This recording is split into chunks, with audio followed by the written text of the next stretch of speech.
Había más o menos 10 para 6, 7 a detener el hombre RGW, la nación de Kosovo, y tiene 36 años de edad.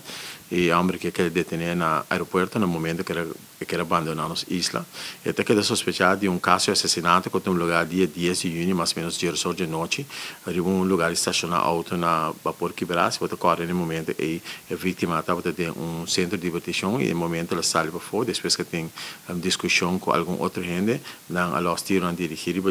y la persona había fallecido. A consequência de bala que ela recebeu, junto com ele também tem outra pessoa, outro ainda homem, que também tinha herido de bala no seu hip. Que fez a investigação e sigue, então havia detenido o sospechoso no momento que ele abandonou o show, no aeroporto Hatman, na visa de hora de meia, mais ou menos 10 para 7. Pero mi no comprende mucho bon el asunto de abandonar Kosovo, porque no está 4 años después, y meneer que estaba en Kosovo tuve 4 años, entonces net ik era viaja, entonces yo era detener, of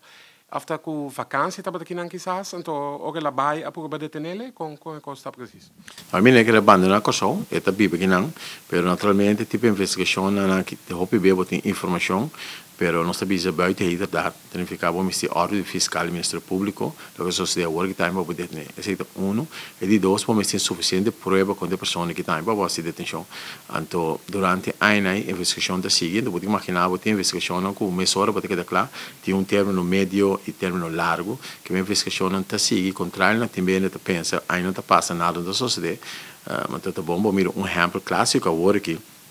no momento que